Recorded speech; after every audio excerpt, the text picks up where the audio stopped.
Selamat malam kawan-kawan para pembelajar semuanya, terutama yang malam ini bersama saya. Kita sedang belajar sebuah proses bagaimana membuat telaah pustaka yang baik. Kita sedang belajar sebuah teknik membuat telaah pustaka, di mana di dalamnya atau dari proses itu kita mampu menunjukkan originalitas dari riset yang kita kembangkan, ya, dalam perspektif apapun yang kita pilih.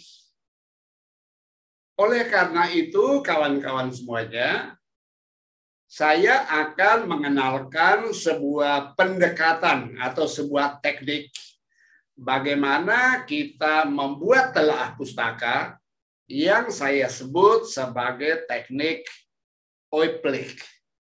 Seperti apa prosesnya?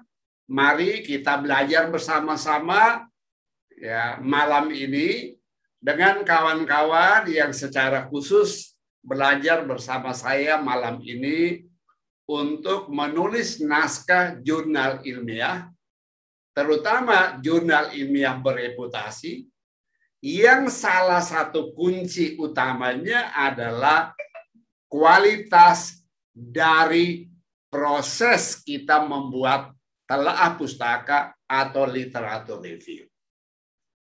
Bagaimana prosesnya? Mari kita belajar bersama-sama malam ini. Semoga dapat memberi inspirasi untuk kawan-kawan semua. Seperti yang saya sajikan di sini. Kalau kita melihat gambar layar ini menggambarkan tujuan kita hari ini adalah menulis dengan kreatif.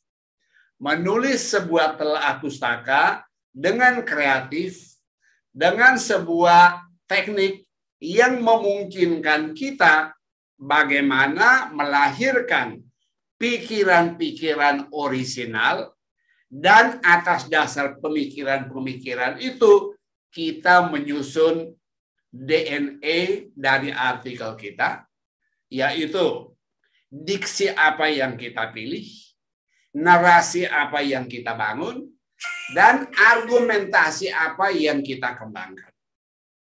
Bagaimana prosesnya? Mari kita belajar lewat slide-slide berikut ini. Baik kawan-kawan semuanya, semoga ya apa yang kita pelajari memberi manfaat untuk semuanya. Oke, begitu. Oke, baik kawan-kawan semuanya, mari saya ulang sejenak. Malam ini kita mulai sebuah proses menulis yang serius.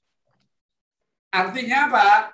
Ya harapan kita ya setelah pelatihan ini, ya, ada naskah yang bisa kita buat. Buat dengan apa? Ya dengan baik, seperti halnya standar sebuah penulisan jurnal-jurnal ilmiah bereputasi.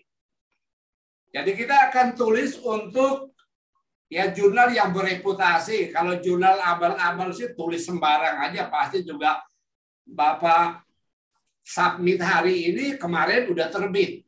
Ya. Ya, itu kalau jurnal abal-abal.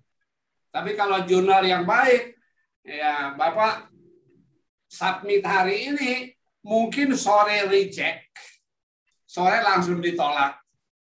Atau mungkin dia proses lama 8 bulan, 6 bulan baru terbit. Karena prosesnya begitu berangkai. Editor periksa, lolos, masuk ke reviewer. Reviewer periksa, kasih nilai kita, kalau ada revisi, mungkin putaran kedua, reviewernya udah ganti lagi, karena mungkin yang lama dia tidak mau review lagi, atau dia tidak bisa dihubungi, mungkin reviewer berikut lagi. Reviewer berikut kasih lagi catatan, wah repot itu ya, mungkin nanti 6-8 bulan.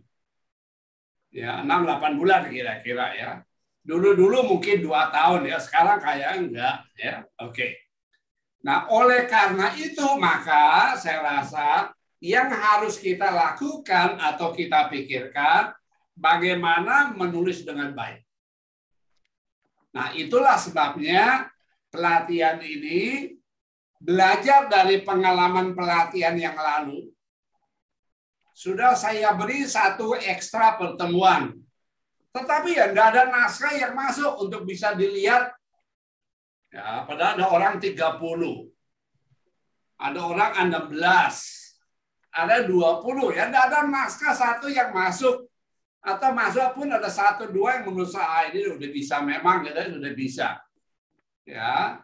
Nah, oleh karena itu ya supaya lebih efektif, nah kita belajar hari ini sedikit kita latihan di studio seperti ini. Lalu kita akan lanjutkan nanti di rumah 1 minggu kita nulis sesuatu. Ya, upayakan ada sesuatu yang kita tulis. Ya, kalau enggak, ya enggak mungkin jalan lah. Ya, jadi dengan bahan yang hari ini, oke, day by day, just take only 15 minutes or 20 minutes. Ya, kalau bisa ya seperti saya tiap pagi 2 jam, ya pasti oke ya.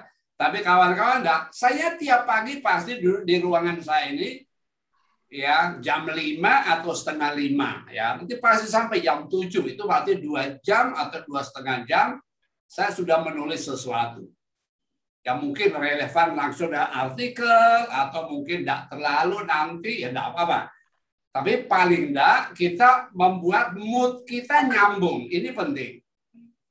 Jadi oleh karena itu kawan-kawan, kali ini kalau kita menulis, harapannya yaitu diteruskan ya, diteruskan. Jadi minggu depan kita bertemu lagi. Oh ya, udah jadi ya, tinggal perbaiki sedikit, mungkin lebih jadi baik. Lebih lagi artinya akhirnya oh ya jadi ya. Sampai dengan yang ketiga ya. Nah, kalau kita sudah membuat 1 kali bisa, saya rasa mereplikasi proses dan cara berpikirnya dalam menulis artikel itu akan lebih mudah ya. Oleh karena itu kawan-kawan semuanya, mari kita berlatih sedikit ceramah, mungkin ada video pengantar boleh ya, lalu ya kita akan menulis ya, saya akan beri tuntunan kita menulis. Ya tentu hari ini sedikit agak banyak ceramah dikit, ceramahlah ya untuk menjelaskan bagaimana hakikatnya kita membuat literatur review atau telaah pustaka ya, bukan tinjauan pustaka ya. Kita menelaah pustaka, membuat critical review atau menelaah dengan serius sehingga mampu melahirkan pikiran-pikiran alternatif atau pikiran-pikiran original pada saat kita mau menulis naskah kita. Nah, bagaimana caranya, bagaimana prosesnya? Mari saya share PowerPoint. Ya, nanti saya bagikan juga PowerPoint ke kawan-kawan. Tapi sementara biar tengok dulu di layar ya. Ini PowerPoint-nya apa yang bisa kita pakai malam ini. Nah, saya akan jelaskan. Oke, baik kawan-kawan semuanya. Ya, saya atur dulu ini.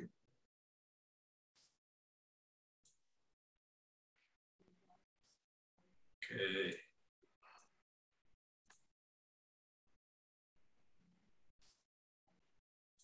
Oke, baik. Nah, mari kita belajar ini ya, bagaimana kita ya belajar teknik untuk membuat telaah pustaka, literatur review ya, dan bukan literatur overview atau tinjauan pustaka.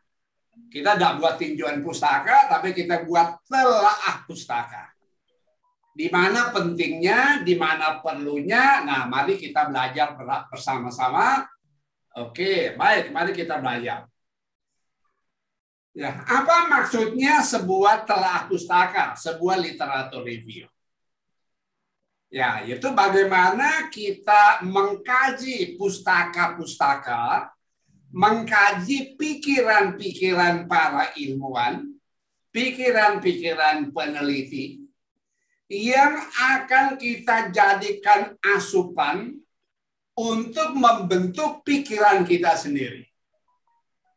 Jadi sekali lagi, kita membuat telaah pustaka itu bukan meringkas pikiran orang. No, totally bukan.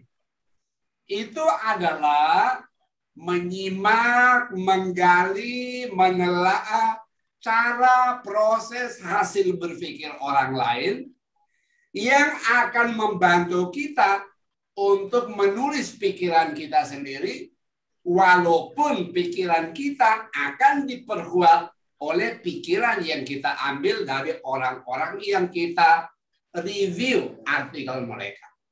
Itu utamanya. Nah, karena itu kalau kita ingin melakukan sebuah telaah pustaka, saya rasa yang paling baik adalah apa? Cari dulu bahan-bahan rujukan. Ya, kita tidak bisa menulis. Ya, sekali lagi, kita tidak bisa menulis naskah dari satu variabel, apalagi satu artikel, kalau kita belum baca bagaimana pikiran-pikiran yang dikembangkan oleh para peneliti, para ilmuwan, mengenai topik tertentu yang ingin kita bahas juga. Jadi kita harus cari tahu apa yang mereka biasa berpikir mengenai topik ini. Bukan untuk menulis ulang pikiran mereka, tapi menjadi dasar untuk apa? Kita bisa melahirkan pikiran-pikiran kita sendiri. Itu yang utama. Ya. Nah, tentu dengan cara itu sebenarnya kita membuat langkah meninjau, ya. Ya, bukan review ya, overview. Itu yang di S1 biasa namanya tinjauan pustaka. Kalau S2, S3 jangan degradasi karya Bapak Ibu dengan nama tinjauan pustaka. Saya lihat di berbagai kampus, bab 2-nya ditulis tinjauan pustaka. Itu namanya mendegradasi pekerjaan kita. Ya, kan kita ada overview, kita review. Kita lakukan telaah mendalam, karena itu jangan tulis tinjauan ya. Ya, karena tinjauan yang nanti juga namanya meninjau garis besar. Jadi ya kita meninjau ya apa yang terjadi pada ilmu yang sekarang ini sedang mau saya gali. Sudah ada apa sih di sana? Orang udah bahas mengenai apa? Ya. Dan dari situ mungkin saya bisa menemukan sebuah gap. Kalau enggak gap adalah sebuah trap. Ya, jadi kalau enggak sebuah kesenjangan, ya sebuah perangkap. Trap ya. Ya, trap kayak menangkap tikus itulah, itu namanya trap. Nah, itu yang kita lihat. Karena dari situ kita bisa melahirkan pikiran-pikiran kita untuk research kita. Nah, tentu yang kita buat ini nanti akan menjadi bagian dari disertasi kah, atau artikel jurnal kah, atau whatever tujuan kita. Ya terserah kita. Hakikatnya adalah itu. Nah, apa tujuan kita membuat telaah pustaka? Nah, ini yang paling utama adalah kalau kita mau membuat telaah pustaka, tentu itu membuat apa? Orang nanti membaca naskah kita, bilang orang ini paham sungguh apa yang dia tulis. Jadi kita membuat telaah itu untuk apa? Untuk paham benar. Ya. Untuk apa? Kita getting familiar dengan topik yang kita ini. Ya, maka ditulis demonstrate familiarity with the topic and scholarly context. Kita paham benar ini apa yang mau ditulis. Oh ya ini, dan menurut saya beda, enggak yang kayak gini. Bukan kita terus ya toh ya, ngapain kita buat lagi artikel. Ya. Nah, atas dasar itu tentu kita lalu bisa menggambarkan kerangka berpikir teoretikal kita, model-model konseptual kita. Ya, kalau kita draft dulu model konseptual, berarti kita bisa merapikan model kita Bahkan kadang terus kita mau koreksi model yang kita draft pertama kali. Ya, oke. Dan yang utama adalah kita bisa menentukan apa posisi kita dalam naskah itu, dalam ilmu yang sedang kita gali, tentu dibandingkan dengan peneliti-peneliti yang lain. Jangan berpikir kita akan nulis persis sama dengan peneliti lain yang ngapain gitu. Kalau menulis seperti orang lain, saya rasa artikel lalu tidak menarik. Karena apa? We are repeating something already known for so many times. Ya, repeatedly. Ingat, yang ngulang yang orang bilang, apakah belum tahu bahwa ini ya seperti ini? Nah, karena itu jangan kita lakukan itu. Nah, tentu itu lalu terakhir adalah ya kita bisa menunjukkan bahwa ya show how your research fits in. Jadi itu akhirnya menyusun sebuah pemikiran yang condensed, yang menyatu, yang padat, yang menggambarkan apa pikiran kita mengenai topik itu. Saya rasa apa pikiran saya mengenai topik yang mau saya tulis, itu yang menjadi karakter dari disertasi saya atau artikel saya dan lain sebagainya. Dan ini penting kawan-kawan semuanya, dan yang seperti ini tidak biasa kita belajar di S1 bahkan di S2. Ya. Saya rasa di Indonesia kita tidak terlatih untuk itu. Ya makanya kalau kita membaca artikel-artikel jurnal bereputasi, kita suka bilang, wah beda ya cara dia menyajikan pandangannya. Kan tidak sama dengan yang orang lain buat. Ya kalau sama kan tidak mungkin dipublikasikan. Nah, oleh karena itu kawan-kawan semuanya, mari kita belajar menyiapkan sebuah struktur literatur review yang saya sebut dengan ya Oblique approach, pendekatan oblique. Ya. Oh ya, kawan-kawan semuanya ya, kalau kawan-kawan mau belajar detail, kita membuat nulis artikel atau kita kita membuat telah pustaka, saya rasa silakan masuk di akademinya Elsevier. Itu gratis loh, langsung dapat sertifikat mulai yang dari paling dasar. Nanti ada ragam topik yang kita bisa tulis. Ya, silakan bisa belajar di situ ya. Itu kadang ada, oh ada pelatihan ini. Oke, saya minum ini, saya ada kopi masih sisa ya, tak minum dulu biar nggak ngantuk gitu ya. Oke, jadi bisa belajar di situ ya. Di situ ada ya Elsevier Akademik itu. Saya sering ikut pelatihan di situ dan wah ya bagus juga ya caranya, ya bagus ya. Silakan masuk aja di Elsevier, biasanya ada itu ya. Oke, mari kita lihat bagaimana struktur kita menulis sebuah artikel. Khususnya menulis telah pustaka untuk menulis naskah kita. Oke, yang pertama. Tadi dikatakan kita meninjau overview. Ya, kita awali ya dengan sebuah tinjauan, sebuah tinjauan pustaka untuk melihat apa yang sudah ditulis orang mengenai topik ini supaya kita hindari. Ya. Jadi tujuannya adalah we are not going to replicate. Ya, baik. Nah, sekarang kawan-kawan mari kita belajar bagaimana kita menyiapkan sebuah proses membuat telah pustaka. Nah, tentu yang pertama adalah apa? Kita membuat tinjauan pustaka. Tujuannya adalah apa? Untuk melihat apa yang sudah ditulis orang.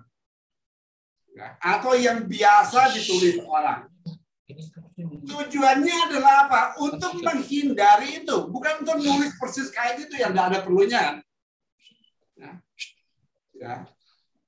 Karena di situ kita bisa lihat, oh orang bahas ini, dia tidak melihat ini. Nah ini padahal ini menarik untuk saya tulis. Dan itu akan saya kembangkan. Oke, misalnya itu pertama ya. Lalu yang kedua adalah ideation. bagaimana kita kembangkan ide-ide yang akan kita tulis untuk memberi kekhasan pada naskah yang akan kita kembangkan itu. Ini kuncinya akan ada di situ. Ya, kalau kita udah ideation, lalu kita buat apa? Ya, perspectizing. Bagaimana kita menginterpretasi pikiran-pikiran dasar teoretikal atau konseptual agar memberi warna pada naskah kita. Memberi warna pada paragraf-paragraf, alinea-alinea yang kita kembangkan. Dan cara paling mudah mengembangkan perspectizing itu, seperti kawan-kawan yang udah berkali-kali belajar perspectizing dalam topik macam-macam dengan saya, ya salah satu pertanyaan paling mudah, paling kunci untuk itu adalah questioning the how. Kita tanya aja, gimana ya kok itu bisa, di mana ya agar itu bisa terjadi. Jadi kalau ada sebuah teori orang bilang A, bilang gini, ya kita bertanya, gimana menurut logika saya kalau itu ingin saya realisasi agar itu bisa teraktualisasi dengan baik. Ya itu namanya perspectizing. Lalu yang berikutnya adalah the flow of logic. Logika kita bangun, ya. Bagaimana logika ini kita tata, ya, untuk mengartikulasikan pikiran kita dalam bentuk kalimat-kalimat yang kadang kita sebut dengan apa? Mengaksentuasi pikiran-pikiran kita, logika yang kita kembangkan, sehingga wah kita akan punya logika yang mengalir, logika yang baik. Orang baca enak tulisan kita. Maka saya selalu katakan, cek DNA-nya, ya, check your DNA. Apa itu? Diksi apa yang dipakai, ya, DNA itu diksi apa yang kita pakai. Narasi kayak apa yang mau saya bentuk? Ya tentu paling gampang adalah gunakan standar berbahasa Indonesia yang baik, subjek, predikat, objek. Ya, subjek, predikat, objek, keterangan, boleh anak kalimat, boleh induk kalimat, anak kalimat, dan macam-macam. Tetapi semakin simpel kalimat itu, tentu akan semakin baik. Hati-hati, jangan berputar-putar dengan kata-kata yang sebenarnya maknanya sama, tapi dipasang ya berkali-kali. Ya. Seperti contoh paling gampang itu adalah kita nulis.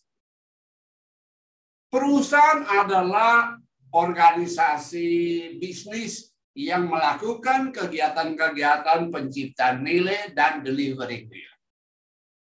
Penciptaan nilai menjadi sangat penting, lebih-lebih pada saat pada saat menghadapi persaingan dalam pasar. Competition in the market. Nah ini contoh kalimat yang apa? Wordiness. Kebanyakan kata-kata.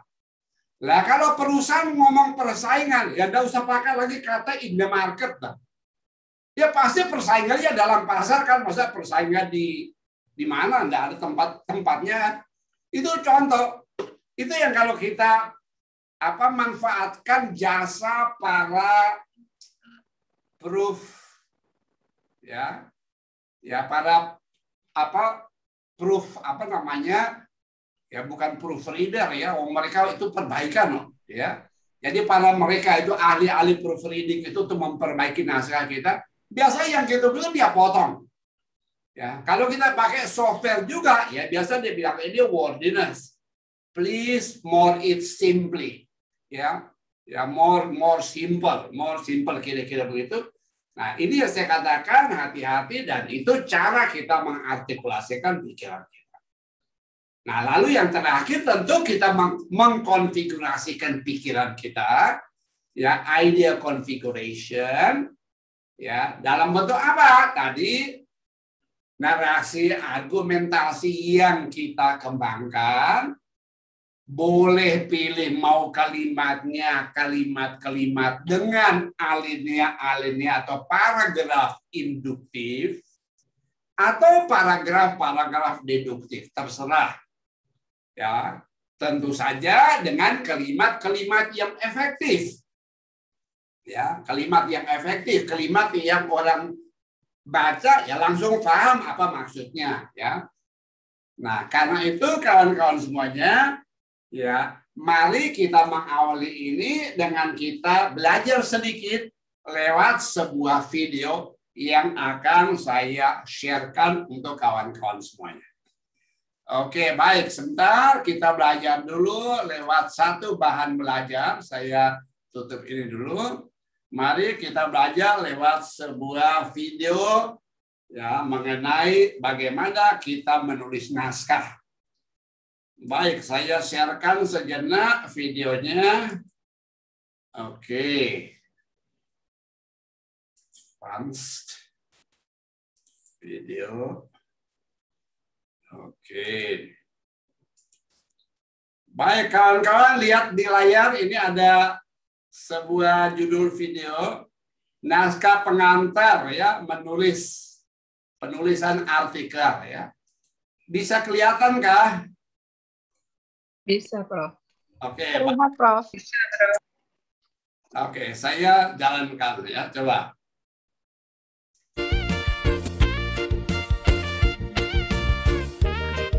Baik, dengar suaranya? Iya, terdengar. Iya, Prof. Oke, baik.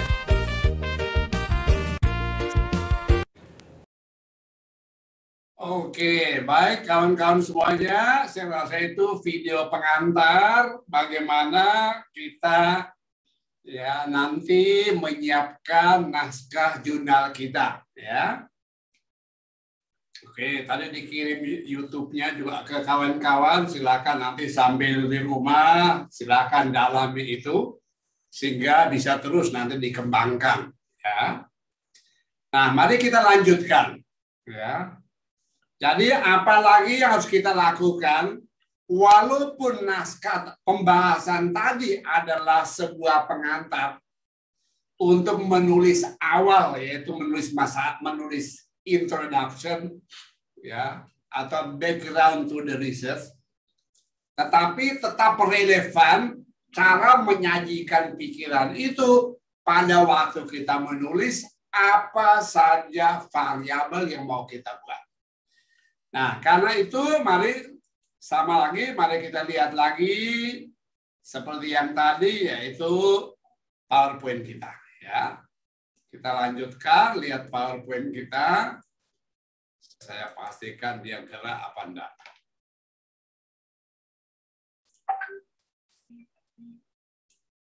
Mengenai bagaimana proses kita menulis artikel kita, menulis naskah kita.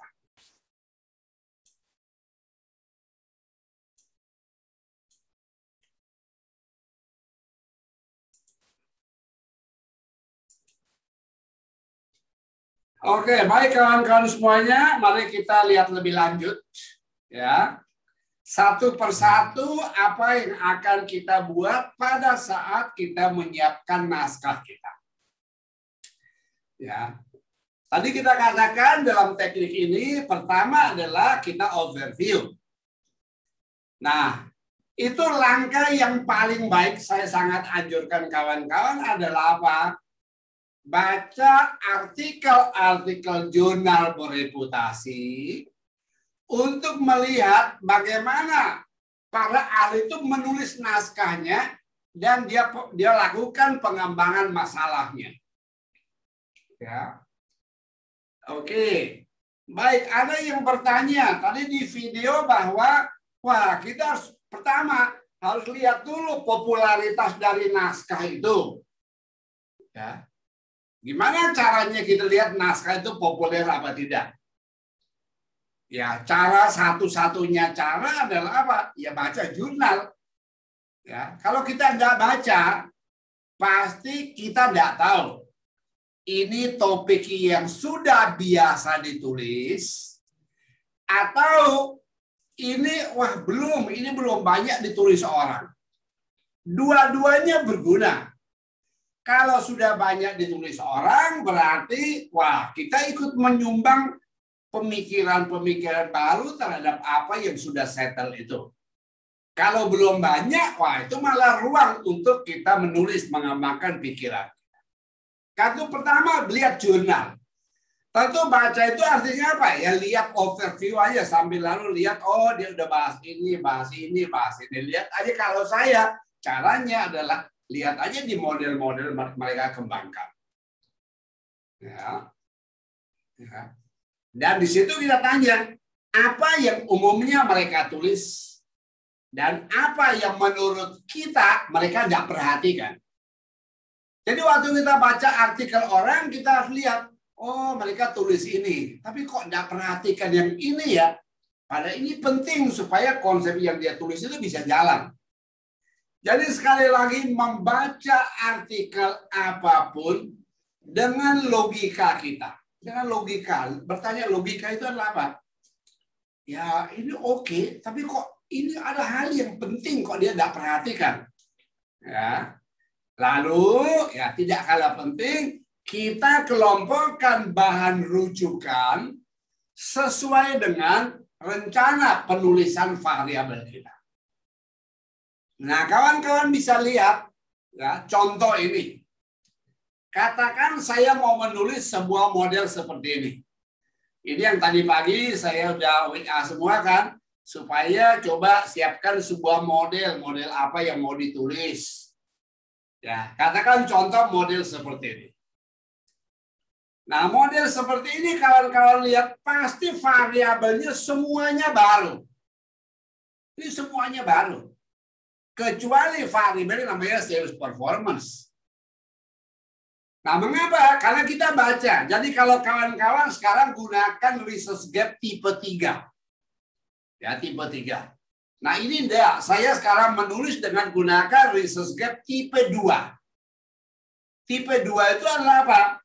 Ya, kita terperangkap dalam pemikiran-pemikiran yang namanya apa? Conceptual trap. Ya, conceptual trap. Kita terperangkap dalam pemikiran-pemikiran yang itu saja, sehingga repeatedly we are discussing about that topic only. Nah, itu yang kita bilang, wah, saya mau kembangkan lebih luas. Maka saya buat konsepnya namanya apa? Micro market orientation, yang berbeda dengan orientasi pasar yang biasanya ditulis oleh para ilmuwan, kita ajarkan di kelas. Ya. Suara saya masih kedengaran kawan-kawan semuanya? Masih, Prof. Masih, Prof. Masih. Lalu kemudian yang kedua adalah meso innovation capability. Tadi di video sedikit juga disinggung. Ya. Lalu yang ketiga adalah distributional cooperational commitment. Atau semacam rente distribusi atau distribution rent. Nah, ini kita kembangkan dari pikiran-pikiran yang sudah ditulis orang. Ya. Tetapi dengan cara yang lain, sehingga kita bilang ini ada originalitasnya dengan yang baik. Toh semua ini kan dijalankan. Kalau kita lihat di UMKM, nah ini saya teliti di micro and small enterprises, nah ini semua kan ada. Tapi so far, they are not discussing about these specific topics. Kan kita bilang begitu. Ya, karena itu dia bilang, oh, this is the reason. Nah, ini alasannya saya mau gini, dan seterusnya. Oke, ini kita ambil dulu. Lalu yang tadi saya katakan di sini ya, bahwa kita perlu kelompokkan rujukan. Nah, kawan-kawan lihat ini. Oke. Ya, kalau yang belum punya bahan EndNotes, ya nanti boleh ya tulis di grup kita. Yang belum punya library EndNotes, saya akan kirimkan library saya yang Januari 2021. Isinya ada sekitar ya hampir 9.600-700 artikel. Ya, yang lain-lain juga boleh. Nah, ini contoh. Saya mau nulis artikel namanya micro marketing ini. Nah, saya udah buat introduction. Nah, ini artikelnya apa? Saya siapkan di sini. Lalu yang Mike Markor ini ya, yang namanya micro market orientation. Nah, memang belum ditulis, tapi saya cari jurnal supaya membangun logikaku. Nah, ini ada di sini. Ya, Meso Innovation Capability. Ya, ini belum saya masukkan. Lalu ini semua apa yang saya butuhkan saya masuk. Jadi tiap kali saya baca jurnal yang relevan dengan artikel ini, saya masukkan ke satu kelompok. Jangan masukkan artikel hanya ke satu tempat, ya. Karena apa? You will be hard to find it. Kita akan sukar sekali mendapatkan kembali artikel itu. Waduh, kemarin yang mana ya, nyari lama. Tapi kalau udah kelompok kan kayak gini, ya gampang. Ya kita buat disertasi ya kasih di bab 1, rujukannya ini. Jadi anytime kalau ditanya orang atau kita mau revisi, kita tahu, bukan nyari lagi ditanya, aduh Pak, maaf ya, saya belum ketemu rujukannya.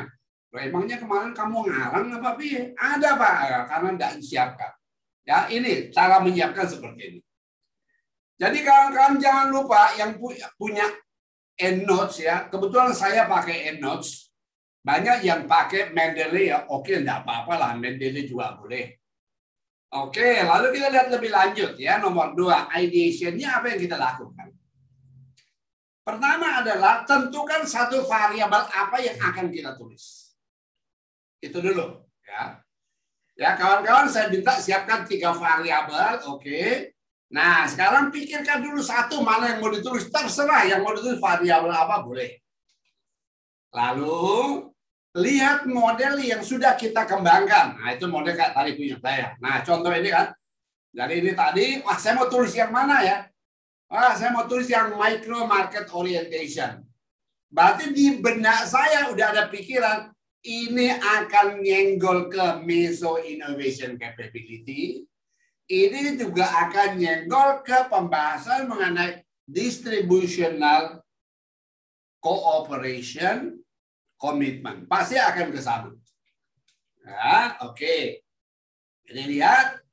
Lalu cari pikiran dasar baru. Ini penting itu. Cari pikiran dasar baru. Atau sering kita sebut apa ya, hasil daripada kita membuat perspectizing. Harusnya kawan-kawan yang sudah sering ikut pelatihan perspectizing ya itu pahamlah gitu. Dengan melihat isi pikiran orang lain mengenai konsep yang sedang kita ingin tulis ini, lihat juga antecedents-nya, penggeraknya apa atau konsekuensinya apa. Nah, jadi ini apa maksudnya? Maksudnya begini, coba kembali ke gambar tadi ya. Nah, kalau saya mau tulis mengenai Meso Innovation Capability, otomatis saya harus mulai berpikir, oh ini digerakkan oleh ya antecedents-nya adalah micro market orientation. Tapi saat yang sama saya mengatakan apa? Tapi hati-hati harus ada nalar bahwa dia akan berdampak juga kepada apa? Distributional cooperation commitment. Lalu yang ujungnya lagi mereka ke kinerja penjualan. Jadi dengan berpikir mau nulis Meso Innovation Capability, kita berpikir kirinya apa, ke kanannya apa. Ke kanan berarti sesudahnya, dalam ini kanannya ada 2 kan? Distributional cooperation commitment dan sales performance. Itu ya. Jadi berpikirnya itu harus kita pikirkan antecedent dan konsekuensinya sehingga waktu menyusun draft pemikiran kita itu udah masuk semua. Lalu siapkan draftnya ya berupa draft isi utama. Jadi yang paling inti mau tulis itu apa supaya memberi dasar kita memulai menulis variabel. Lalu yang ketiga adalah tadi perspectizing for originality. Membuat interpretasi dari konsep apapun terserah yang dirujuk ya agar memberikan sebuah originality. Nah, tentu langkah untuk itu adalah apa? Pertama, renungkan apa makna yang mau kita berikan dari variabel ini atau diberikan pada variabel ini. Kita renungkan dulu, wah ini yang mau tak maksudkan, kira-kira gini, tak draft dulu. Ya, itu. Lalu yang kedua, kita bertanya, yang selalu saya katakan kalau di perspektasi adalah apa? Questioning about the how. Gimana ya supaya ini bisa berwujud? Kalau saya pakai teori itu. Oh, menurut teori itu, contoh, menurut teori namanya resource advantage theory of competition, supaya ini bisa begini, wah kita butuh yang ini. Nah, kita enggak bantah itu, tapi kita bayar. Tapi gimana caranya? Nah, itu yang kita pikirkan. Kan itu yang original pikiran kita, jangan kita niru lagi punya orang. Lalu rujuklah literatur untuk memastikan originalitas berpikir kita mengenai variabel itu. Dan oh ya, orang lain tidak berpikir gitu, saya mau berpikir itu. Nah, lalu tidak kalah penting adalah apa? Kembangkan argumentasi kita. Argumentasi berarti apa ya? Alasan-alasan yang diperkuat oleh referensi guna membangun pikiran kita dalam variabel itu. Kuncinya di mana? Kuncinya logika. Ya? Oh, ada nalar ya bahwa bila ini dia bisa meningkatkan itu. Ini sangat boleh jadi digerakkan, dipengaruhi atau didorong oleh yang sana. Nah, itulah ya. Lalu yang keempat tadi adalah menyiapkan logical flow dari ideas kita. Ya, jadi bagaimana aliran logis dari ide-ide kita itu kita sajikan supaya kita bisa menyajikan naskah yang sering saya bilang naskah yang bernas. Ya. Nah, tentu berisi apa? Sebuah pengantar dulu. Pengantar itu berakar pada sebuah teori tertentu. Kasih konten-konten utama yang saya maui. Oh, saya mau konten yang kayak gini, yang lain enggak. Nah, elemen utama konten saya itu ini loh, Pak. Lalu yang penguatnya ini, oh dia bisa di leverage oleh antecedents ini. Ya. Dan itu logis. Nah, berarti saya cari apa? Cari rujukan untuk membuat logika saya.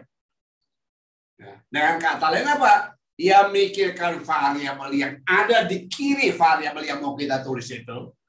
Juga variabel di kanannya. Ya, itu utamanya. Nah, langkah terakhir adalah apa? Yang menulis. Mengkonfigurasi ide kita. Yaitu bagaimana kita membuat alinea, yaitu alinea yang menarik dan runtut untuk dibaca. Ya paling enggak, ya reviewer akan bilang, wah excellent, excellent. Itu utamanya tentu. Ya, jadi kawan-kawan saya bisa cerita ya, saya kan menulis setelah pustaka, pengalaman saya beberapa kali ini menulis artikel, hampir tidak ada komentar yang menyulitkan untuk merubah total, jarang ada. Gitu. Enggak. Ya. Banyak yang ada yang misalnya, ada artikel.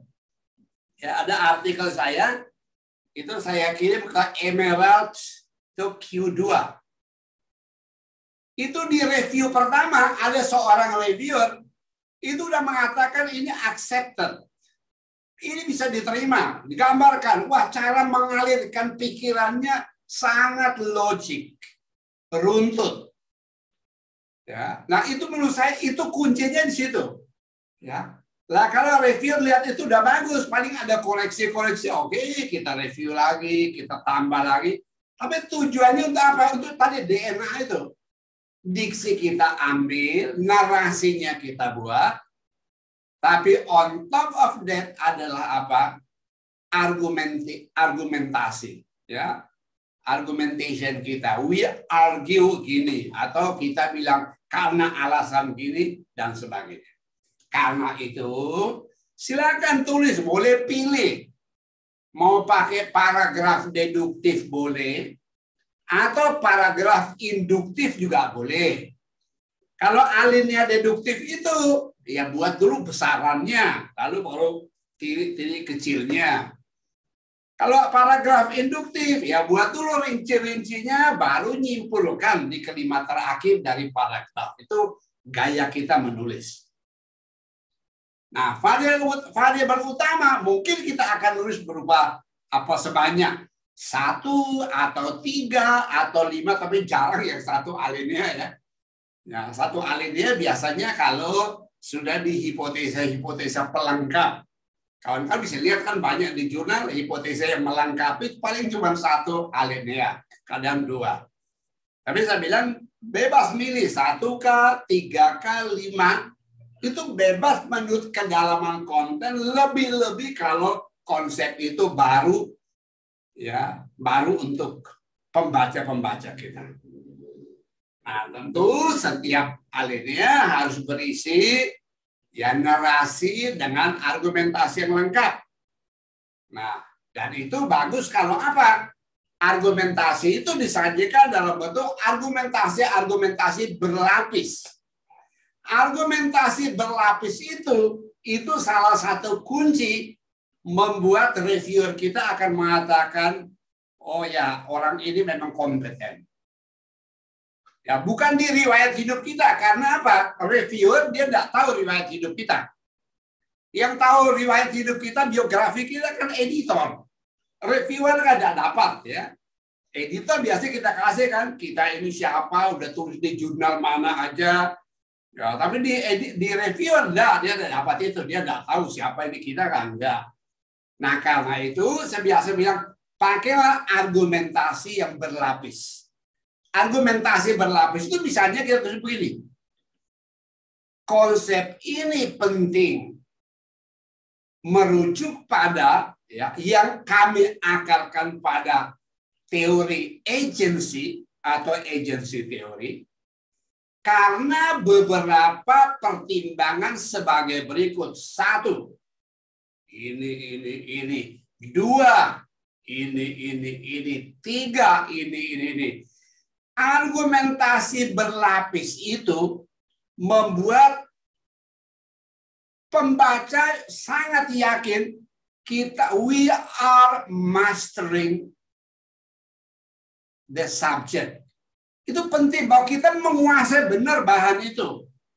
Wah, ini. Ya, tapi jangan argumentasi 3 itu hanya sebenarnya 1 ide aja dibuat 3 kalimat, yang enggak lah. Oh, kalau 1 ya beda dengan 2 beda dengan yang ketiga, dan seterusnya. Ya.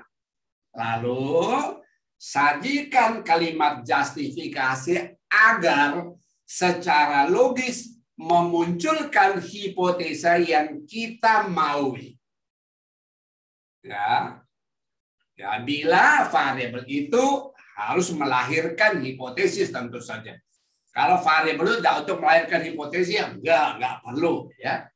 Nah, karena itu kawan-kawan semuanya boleh ya.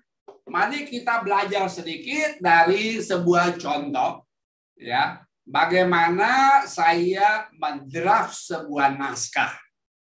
Ya. Oke, baik. Tapi sebelum ke sana, silakan mungkin ada beberapa pertanyaan dulu ya. Sebelum kita lihat contoh kita menulis sebuah variabel. Silakan kalau ada pertanyaan dulu biar saya jelaskan.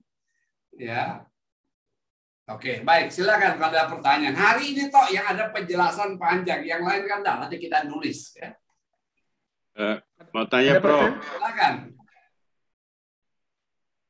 Pak Sil mau tanya, biasanya Prof memberitahu gap analisis dan kita udah pasti ya. Ya. Sekarang yang trap itu menarik karena kelihatannya lebih mudah atau mungkin lebih banyak probability mendapatkan trap. Terima kasih. Ya.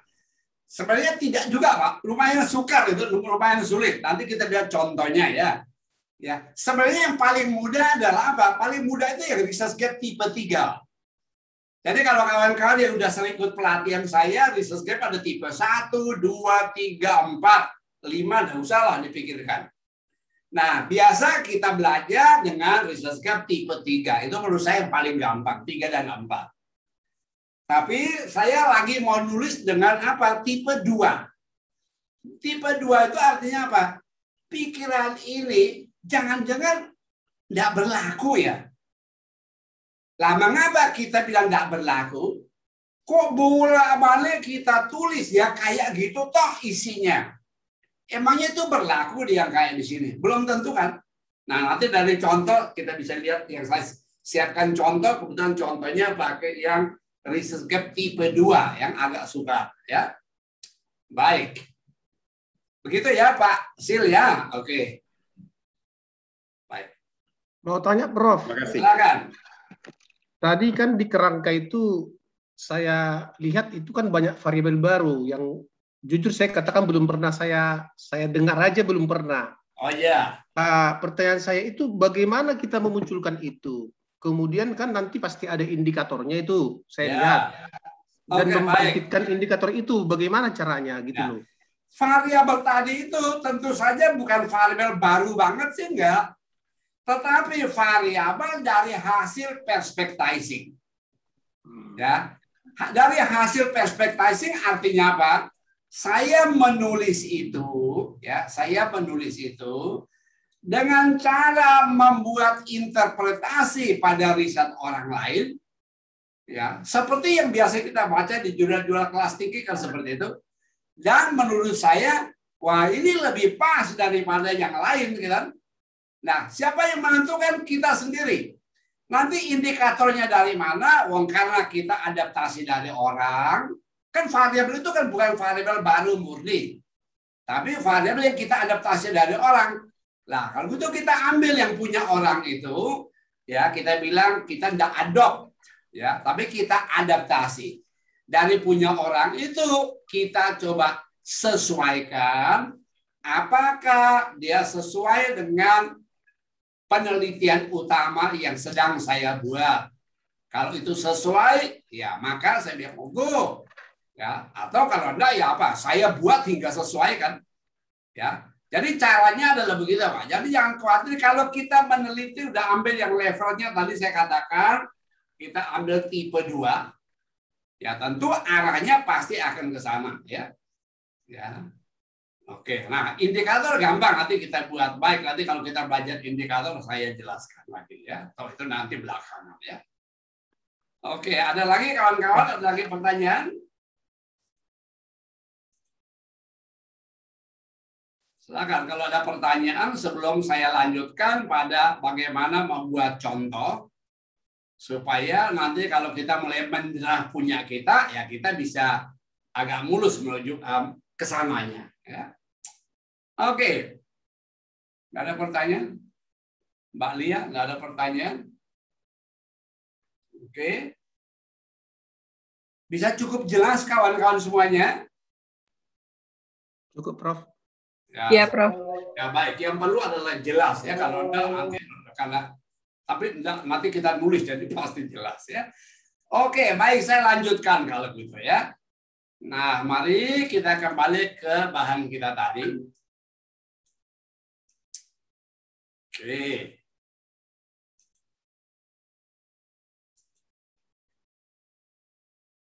Mari saya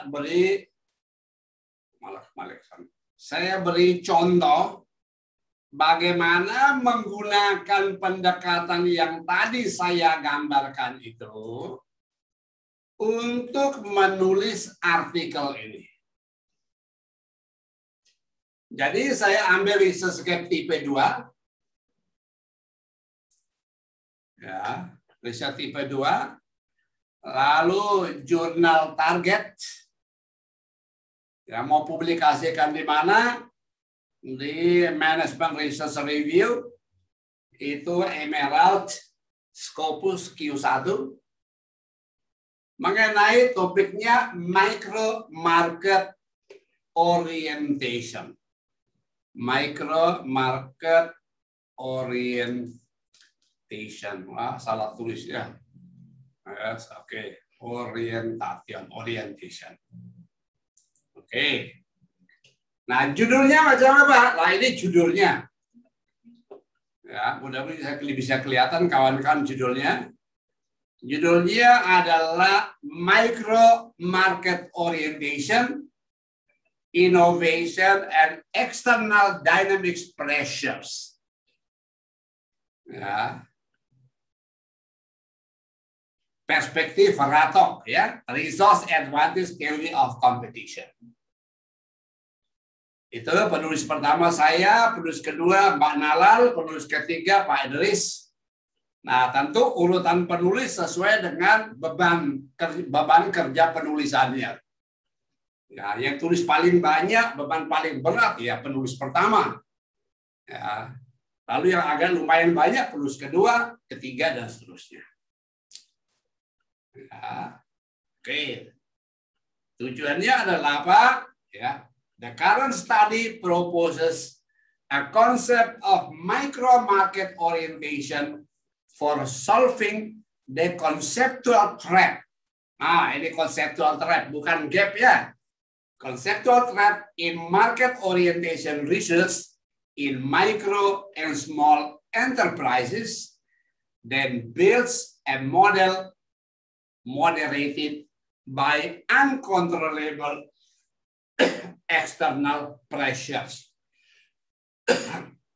Harapannya itu ya, tetapi kalau lihat tadi gambar, ternyata hari ini kami ubah modelnya. Ya, saya pagi-pagi WA kawan penulis saya Mbak Nalal dan Pak Idris. Mohon pendapat. Ini kalau kita jadikan satu artikel, ini mungkin dia sekitar 12.000 kata loh ini. Apa kita buat jadi 2 artikel? Satu hanya pendekatan mediasi, yang satu lagi adalah pendekatan moderated mediation atau moderated aja. Ya. Mohon pendapat kawan-kawan. Ya. Lalu semua bilang, wah, mending kita buat 2 artikel. Ya. Oke, maka kita berubah artikelnya, tapi tidak apa-apa. Mau 1 atau 2 artikel, ya ini kira-kira yang kami jadikan tujuan kami dengan rancangan desain apa. Ya, oke. Nah, sekarang mari kita lihat model akhirnya. Ini artikel pertama adalah ini. Nah, artikel kedua nanti bahasnya hanya yang bawah plus moderator. Ya, jadi bayangkan kalau hanya tulis bawah sama moderator, berarti isi naskah harus tidak boleh sama dengan yang sekarang kan. Yang double kerja, tapi ya tidak apa-apa. Ya, isi naskah boleh berbeda. Indikator bisa tetap sama. Seperti yang saya bilang apa? Pisau, ya tetap sama pisaunya. Bisa dipakai untuk memasak, bisa dipakai untuk berburu, bisa dipakai untuk whatever yang kita mau. Nah, bayangkan modelnya seperti ini. Ya. Jadi micro market orientation berubah tidak seperti yang biasanya. Nah, bagaimana menulisnya? Mari kita lihat di sini. Kebetulan ini karena kami menulis, saya nulis langsung dalam bahasa Inggris. Ya, oke. Mari kita baca perlahan-lahan ya. Kita baca perlahan-lahan. Kalimatnya juga pendek-pendek ya. Baik, mari kita lihat. Ya, ini pasti kombinasi dari tadi apa yang sudah saya bahas mulai 1, 2, 3. Ya, tekniknya tadi udah buat kan? Saya udah buat di apa? EndNote saya sudah pisah-pisah, jadi saya tahu itu nanti tempatnya di mana. Oke, coba saya bacakan ya. Studi mengenai micro market orientation berakar pada konsepsi sumber daya dalam Resource Advantage Theory of Competition (HAM). Oke. Setiap perusahaan kecil, bahkan perusahaan mikro, tidak diragukan mereka pasti akan memasuki sebuah dinamika persaingan ya, dengan dinamika yang sangat tinggi berupa masuk keluarnya pemain-pemain pasar yang baru. Siapa yang berhasil ya dalam pasar yang dinamik itu adalah mereka yang telah menguasai informasi pasar, khususnya pada saat informasi itu imperfect dan ekspensif. Ya. Informasi itu mahal, ya, tidak sempurna. Orang yang menguasai itu yaitu modal suksesnya.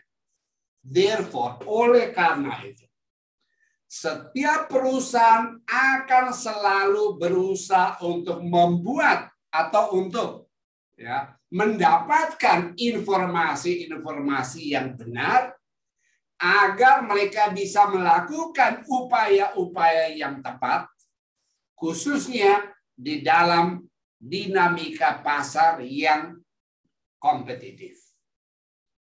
Sebuah perusahaan akan berjuang untuk mendapatkan sebuah basis pasar yang solid untuk sukses dan juga untuk membentuk kapasitas pemasaran yang dibangun ya, sebagai sebuah power hub, sebuah kumpulan sumber daya ya dengan keunggulan komparatif.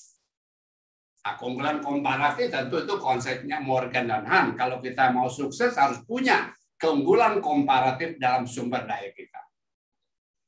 Logika di balik power hub ini adalah bahwa perusahaan akan tiada hentinya membangun kapasitasnya untuk mendapatkan daya-daya informasional agar mampu menghadapi ya, dinamika konsumen. Oleh karena itu, seperti spirit dari Ratok, hanya kalau perusahaan berhasil dalam merancang superioritas komparatif dari sumber dayanya, maka mereka akan lebih mampu untuk mengembangkan strategi pemasarannya guna memperkuat proses bisnis dan pada akhirnya mencapai keunggulan bersaing, competitive advantage. Alinea pertama, alinea kedua. Jadi alinea pertama bisa bayangkan tadi ada dasar teori untuk memakai apa untuk mengembangkan sebuah konsep namanya information hub atau power hub. Hub itu ya kayak colokan listrik kumpul jadi satu kan namanya hub ya. Nah itu hub itu yang mau kita bangun. Nah dari mana munculnya power hub ya tentu ide saya ya. Wah saya butuh satu kumpulan. Nah ternyata pergi beli alat listrik kan beli itu namanya hub. Wah ini yang mau saya pakai kata ini. Jadi itu ada satu kumpulan, satu tempat di mana yang semua itu berkumpul. Nah itu namanya. Jadi saya sebut power hub. Nah untuk membangun tipe power hub seperti ini, ya konsep market orientation. Despande 93, Cole Jaworski 90, Narvet Slater 90. Ya, sudah berlaku, sudah diterapkan ya, lebih daripada 30 tahun. Ya, harusnya lebih dari 40 tahun ya. Ya kan, tahun 80 ya. Oh, lebih ya, 90 ya. Oke, 30 tahun. Nah, perusahaan yakin bahwa ya, agar perusahaan sukses, maka perusahaan harus menjadi sebuah hub informasi yang didapat dari siapa? Didapat dari informasi pelanggan, informasinya pesaing, dan mengkoordinasi informasi itu across division within the organization. Wah, mesti kemana-mana. Bila jenis jika this piece of information are well managed, bila ya informasi ini terkelola dengan baik, ia akan menjadi sebuah modal penting, substantial capital for company. Ya jangan tulis bolak-balik important capital ya, janganlah ya, variasi. Substantial capital for company. Bahkan juga dalam pandangan Harvard and Slater 890. Orientasi pada pelanggan dan pesaing harus menjadi sebuah budaya pemasaran, ya, sehingga perusahaan akan selalu ya mengupdate strategi-strategi mereka dari waktu ke waktu. Ya. Perluasan dari orientasi pasar semacam ini membutuhkan sebuah organisasi yang robust, organisasi yang mantap, yang kuat, dan formal, yang biasanya mengembangkan apapun berbasis pada pengembangan informasi, ya secara informal bisa. Meanwhile, sementara itu, studi mengenai macro and small business menunjukkan bahwa karakter-karakter organisasional dari usaha mikro dan kecil sungguh menghambat, ya, sungguh berkebalikan, ya, kontras, sungguh berkebalikan dengan semangat dari konsep market orientation yang sudah mapan itu. Nah, jadi di kalimatnya diatur, oh ini bagus-bagus, tapi terakhir saya bilang apa?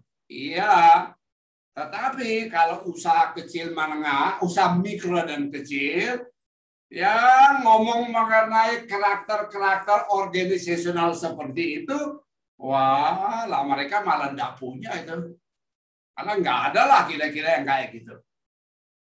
Nah, karena itu saya lanjutkan. Ya. Studi literatur kami ya menghasilkan beberapa gagasan mengenai apa? Karakter organisasional dari micro and small enterprises. Yaitu Kotzer dan kawan-kawan 2017. Yaitu biasanya UMK itu usaha mikro dan kecil, ya mereka unitnya kecil-kecil tanpa organizational layering, tanpa ya penjenjangan organisasi.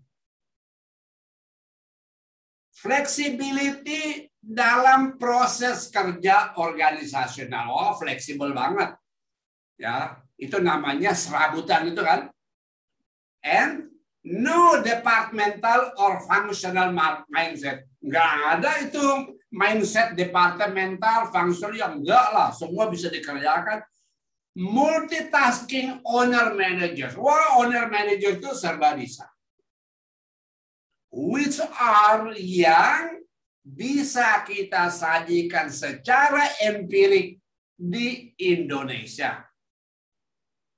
Sementara itu, karakter lain ya seperti yang nampak dalam studi Holatova dan Bresinova 2013 ya yang antara lain ya menggambarkan ya adanya overlapping dalam tugas-tugas dan itu rutin dalam organisasi. gaya manajemen yang informal, more emphasize, lebih menekankan pada komunikasi lisan ketimbang komunikasi tertulis. These organizational backgrounds, latar belakang organisasional seperti ini menuntun kami untuk bertanya validitas ketepatan dari adopsi konsep market orientation yang saat ini ada pada micro and small enterprises. Sifat-sifat organisasional dari micro and small business dan juga dari beberapa studi menghasilkan bahwa apa? Ya, orientasi pasar tidak selalu bisa berdampak pada kinerja pemasaran usaha mikro dan kecil, menuntun kami untuk mengusulkan sebuah konsep mengenai, oh itu saya tutup ini ya kurangnya, MMO, mengenai micro market orientation sebagai sebuah framework lain untuk memahami tujuan utama yang khas dari orientasi pasar bagi usaha mikro dan kecil. Sampai di sini kawan-kawan bisa merasakan alurnya, alur berpikirnya. Halo kawan, ya alurnya. Ya. Ya. Oke, baik kita lanjut. Iya, Prof. Ya, oke, baik kalau gitu kita lanjutkan. Ya, ini kayaknya masih dua alinea, masih sedikit lagi ya. Oke. To build ya. Untuk membangun. Oh ya sudah sebentar. Kok malah ini lagi ya. Oh bukan. Ini yang kecil ya. Oke, kayak sudah itu top tadi. Jadi kawan-kawan semuanya kayak udah sampai ujungnya adalah itu. Ya. Bahwa itulah tujuan utama, tujuan khas dari bagian pertama yang kami buat di artikel ini. Nah, yang terakhirnya yang ada lain ya, yang tadi. Oke. Nah, ya, mari kita lihat ini ya, to build ini tadi, ini. Dan saya katakan ya ini yang ingin kita kembangkan untuk menghadapi ya spirit dari market orientation yang sekarang sudah ada. Nah, ini mungkin yang penting bagian akhir dari alinea ini, yaitu akhir dari alinea itu. Nah, mari kita lihat ini. Micro market orientation adalah sebuah hak dari kapasitas pemasaran yang dibangun melalui sebuah community-based informal engagement. Jadi, hak kapasitas pemasaran itu dibangun melalui apa? Ya, interaksi di dalam masyarakat mereka yang informal. Micro dan small enterprises yang digerakkan oleh efficacy entrepreneurial dari manajer pemiliknya, ya, dalam hubungan kekerabatan, kinship relationship, dalam hubungan kekerabatan dengan masyarakat di mana mereka berkegiatan.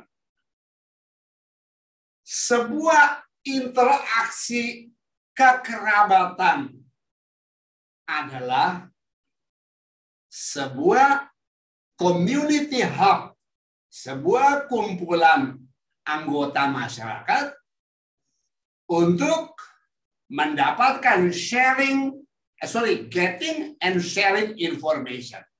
Untuk dapat juga berbagi informasi ya on the business opportunity. Mengenai apa? Ya mengenai peluang-peluang bisnis dan move kompetisi di dalam masyarakat mereka. As mentioned, seperti ditekankan dalam studi Jorkman dan Koch di Cina, sebuah hubungan sosial yang dekat atau ikatan-ikatan kekerabatan relasional adalah sebuah prasyarat bagi pertukaran informasi dan interaksi dalam bisnis. Therefore, oleh karena itu, kedekatan sosial, ya, social proximity, kedekatan kekuatan sosial yang tersimbol oleh hubungan-hubungan kekerabatan relasional, ya, diakui sebagai sangat penting dalam mengeksplorasi peluang-peluang bisnis. Ya. Tipe pembentukan, ya itu the type of ongoing formation of a business relationship, ya. Ya. Jenis pengembangan hubungan bisnis yang terus berjalan seperti ini, khususnya dalam micro and small enterprises, is tied informally, ya, dilekatkan atau diikat secara informal tanpa satupun ikatan-ikatan kontraktual yang formal. Nah, itu ambil Kingsley dan ini 2004. Melalui jejaring informal, sebuah hub informasi dibangun dan peluang-peluang bisnis itu dieksplorasi. Oleh karena itu, micro market orientation dapat dimengerti sebagai a hub of marketing capacity. Sebuah hub dari kapasitas pemasaran berbasis pada hubungan-hubungan sosial ala keluarga, ala kerabat, dengan para partner bisnisnya, dan bahkan sampai derajat tertentu dengan pelanggan-pelanggannya yang didimensikan sebagai social relationship atau relational kinship ties dan informal networking for business opportunity exploration. Ya. Jadi itu kawan-kawan semuanya, saya menulis konsep yang tadi kita namakan apa? Micro market orientation, ya, MMO, ya. Tadinya saya beri nama Mike Merkor, tapi baca orang ada angel ya. Wes MMO aja lah ya. Micro market orientation. Jadi kalau gitu kita bilang apa? Apa itu micro market orientation? Itu adalah sebuah information hub. Ya. Sebuah proses orang membangun ya, apa? Kumpulan-kumpulan informasi melalui apa? Bukan yang seperti kata Kohli Jaworski, Narver Slater, bukan. Oh, itu tidak berlaku lah di usaha yang kecil-kecil, mana ada itu. Tapi dia didimensikan oleh dua hal.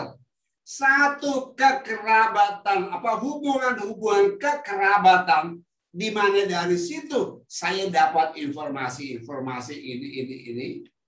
Tapi terutama hubungan dulu untuk dapat informasi bisa getting and sharing information. Lalu yang kedua adalah apa? Itu merupakan proses kita berinteraksi dengan society kita untuk apa? Mendapat peluang-peluang pasar dan mengeksplorasi peluang-peluang itu. Nah, kita belum tahu ini nanti jadinya apa, orang terima apa enggak, reviewer terima apa ya, belum tahu. Pokoknya buat ide dulu kan. Kan belum tahu diterima apa enggak, ya nantilah. Jurnal satu enggak, boleh jurnal lain lagi, karena ahli kan banyak. Tapi saya tanya pada kawan-kawan, dengan membaca seperti tadi, kawan-kawan menangkap enggak sebuah alur berpikir yang runtut? Oh, tadi ceritanya berarti apa? Nah, yang dibuat oleh konsep market orientation yang biasa. Narvel, Slater, Jaworski, Kohli, Jaworski, Despande, dan kawan-kawannya. Nah, itu kan orientasi pasar yang berlakunya kan di perusahaan besar. Nah, perusahaan-perusahaan kayak warung-warung kecil, usaha buat sol sepatu, atau ya kerajinan sepatu di kampung itu, wah ya gitu-gitu ya nggak ada lah. Kenapa? Karena model teorinya tadi itu dia butuhkan apa? Organisasi yang formal dengan layer yang jelas, R&D yang baik. Nah, tapi di usaha mikro kayak gini mana ada? Jadi karena itu kalau anak-anak S3 termasuk yang di Undip, mereka membuat disertasi market orientation. Isinya market orientation adalah yang ambil dari itu. Ya dulu saya oke aja, sekarang pas saya bilang enggak, oh itu tidak berlaku lah, syarat aja tidak dipenuhi, ya kan? Nah, saya bisa bilang begitu. Nah, kok bisa bilang nalar dong? Kan paling nalar ada masuk yang syaratnya bisa di sini. Jadi itu adalah tipe penelitian yang berbasis pada research gap tipe 2. Ya, itu contohnya. Ya. Jadi begitu kawan-kawan caranya kita membangun pikiran-pikiran kita. Nah sekarang oke, saya kirimkan ini ke kawan-kawan bahan tadi. Ya, supaya nanti bisa coba disimak karena selanjutnya kita akan berlatih. Tiap-tiap kita kan mau merancang model, sudah punya rancangan model awal lah kira-kira. Nah, itu akan kita tulis. Nah, bagaimana menulisnya? Oke, saya akan dampingi kawan-kawan. Mari kita belajar, kita menyusunnya. Ya. Oke, maaf hari ini agak panjang ya karena pertama ya kita paham dulu. Tapi selanjutnya saya rasa enggak lah ya. Nah, nanti kedua, ketiga itu kita lebih banyak menulis ya. Sedikit lalu kita tulis, kumpul lagi, nulis lagi dan seterusnya.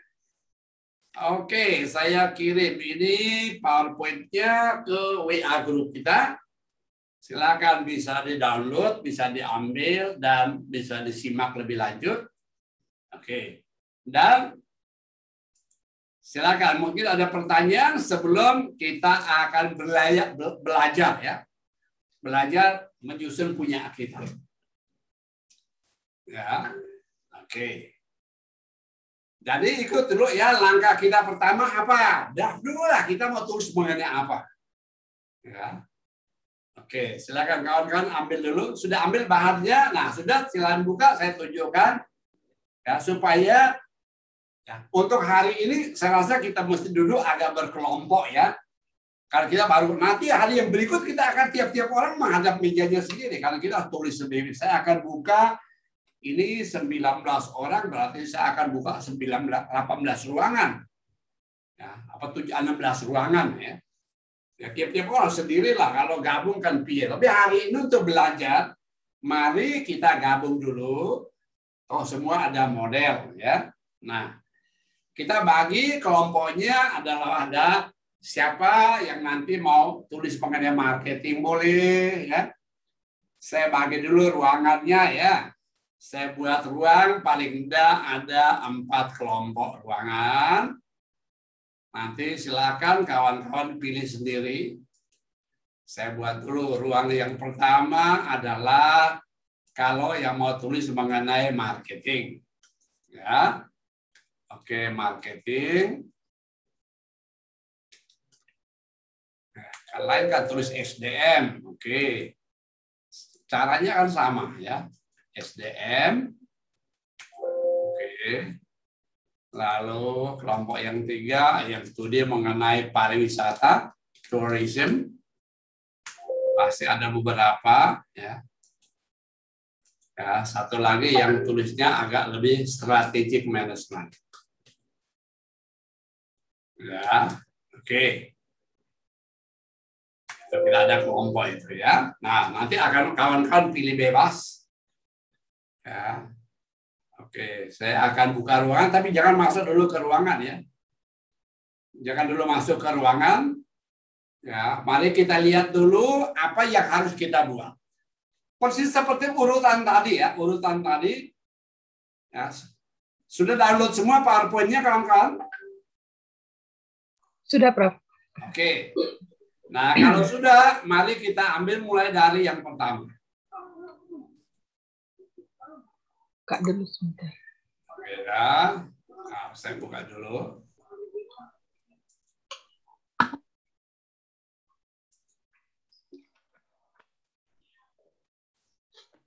Jadi nanti langkah yang pertama akan kita lewati karena semua udah pada buat gambar yang saya minta kemarin kan. Walaupun apapun boleh ya. Nanti kalau kurang yakin dengan modelnya boleh tanya saya ya, boleh WA ke saya ya. Nah, mari kita akan mulai dari sini ya. Ya. Langkah pertama kita lewati ya. Overview kan baca sendiri lah kira-kira lihat dan kawan-kawan sudah selesaikan langkah pertama, yaitu apa? Buat yang ini. Kan semua ada punya model kayak gini kan? Yang saya minta 3 itu loh, gambarnya kemarin ada 3. Mengapa saya minta 3 gitu? Supaya kalau kawan-kawan nanti mau nggarap yang variabel paling kiri, ya pikirannya udah harus juga nyambung ke tengah. Apalagi lebih baik dulu yang tengah ya, tengah itu masih lebih sukar. Kalau begitu pilih yang tengah, contoh di sini saya pilih yang ini. Meso market innovation, meso innovation. Ya pasti yang kirinya apa, kanannya apa, gitu kan? Ya, lalu ini bahan pustaka. Oke, silakan itu kan masing-masing punya. Nanti kalau yang enggak ada boleh ya kawan-kawan nanti tulis di situ Pak minta ini library EndNotes ya. Kalau EndNotes saya ada, Mendeley saya enggak ada, tapi enggak tahu itu kawan-kawan mungkin yang pintar bisa robahnya menjadi ini. Oke. Nah, lalu mulai di sini ya, kawan-kawan pilih variabel apa yang mau ditulis. Ya, variabel apa yang mau ditulis.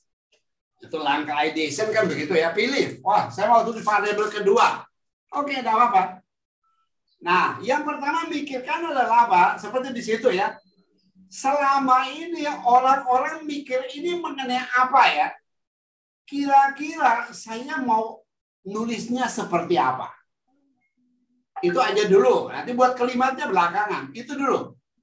Saya menulis ide seperti apa. Jadi seperti apa? Tentukan sebuah variabel yang akan kita tulis. Cari pikiran dasar baru. Ya, tentu boleh dari sebuah teori. Misalnya apa? Oh, saya mau ambil dari dasar teori ini. Agency teori atau teori apapun. Lalu, dengan dasar teori itu sebenarnya masih bagian daripada itu. Lalu mulailah mengatur apa saja yang akan ditulis mengenai variabel itu. Ya, 4 dan 5 ini sebenarnya gandengan, ya. Kira-kira pengantarnya saya mau tulis variabel ini akarnya apa. Seperti tadi kawan-kawan baca yang variabel saya Mike Markov tadi, saya mengawali dengan teori yang namanya Resource Advantage Theory of Competition. Artinya atau maksudnya apa?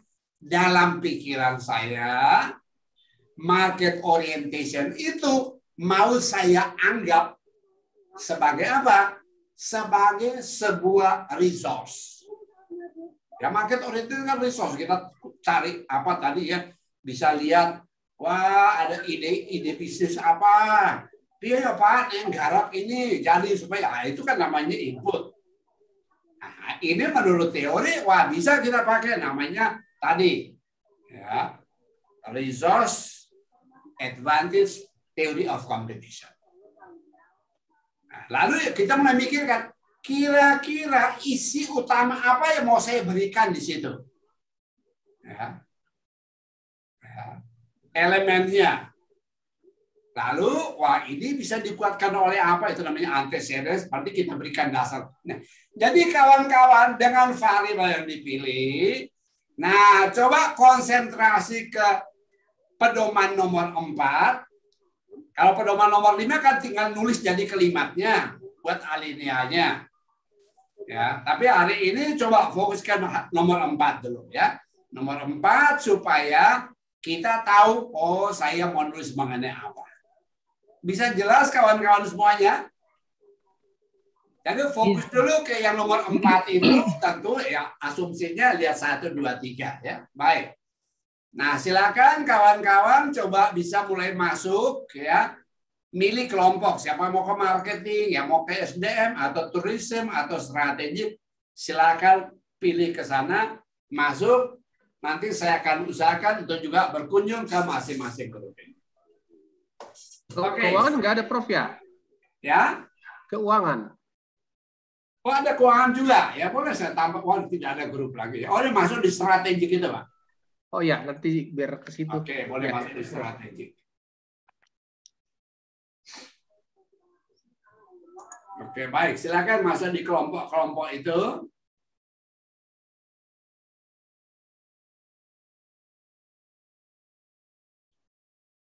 Masuk bebas.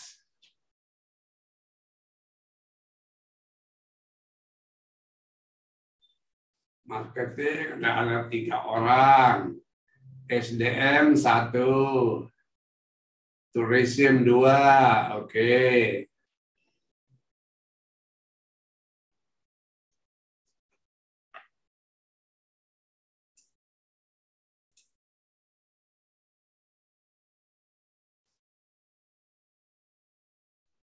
Prof, masuknya di mana ya? Maaf, saya nggak tahu ini. Ya. Masuknya, roomnya di mana ya, Prof? Nah, itu ada namanya breakout room. Lah itu masuk bebas. Oh, oke. Itu ada breakout room, lihat itu di situ. Iya. Ya, oke.